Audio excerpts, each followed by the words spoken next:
Hi, welcome in the new video. In this video I'm going to talk about Microsoft, Windows, etc. and its disgusting practices.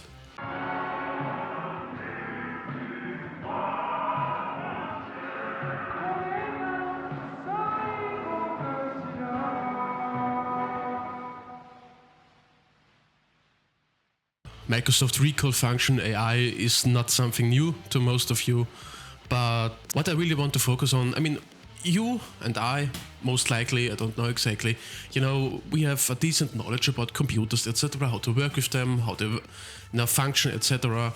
And, they are not some magical, item, I press a button and something magical happens. But for many people, especially in the medical field, etc., they just need to rely upon our computer, which is absolutely understandable.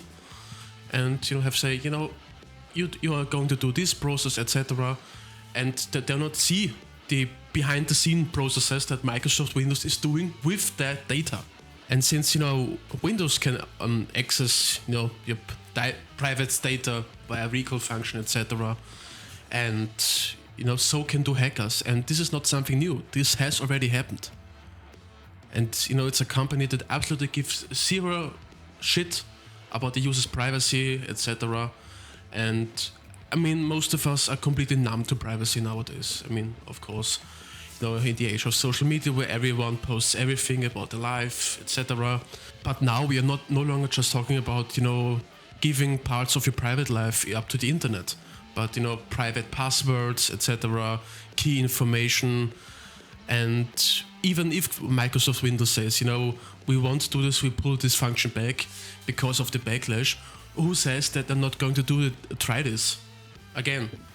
And to a lesser degree, they are already doing this. And for many people that have zero experience with computers, that don't know what a computer exactly does, and they don't read news, they don't know anything about the recall function. They see a pop-up menu, new function, okay, click next, and then they continue to work with the system. Only now that all the data is being taken away. It's not taken away, but copied in somewhere where it shouldn't be. So what I really want to recommend to you is, check out Linux Distro OS. Really Windows user-friendly, easy to work with, and the advantage being if you're one of these, I've deleted the internet kind of users, then most of you will just use email, browser, and maybe a Word, and Linux has amazing inbuilt functions for that. So that's not something to which you need to rely upon Windows. And of course there are many first-party apps, Adobe Cloud, OneDrive, etc. But there are many cloud storage types, and there are many different Linux-specific programs that do an amazing process and amazing work to do the same thing as the Windows program would. So if you are unsure, what I would recommend, install a virtual machine.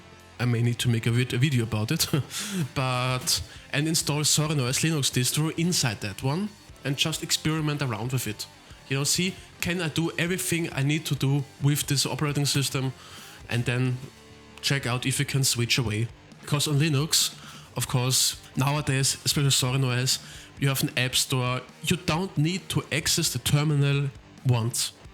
You could work with it as a typical Linux user, but with Linux distros like that, for example, you can't just open the App Store, install packages, and then never see or touch the terminal, which is really something.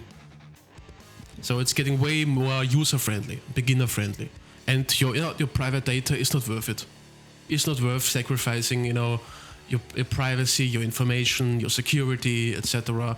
Just so that a big corporation can fiddle around with these. Thanks for watching this video. Keep working because there's still much to do, and go read Berserk.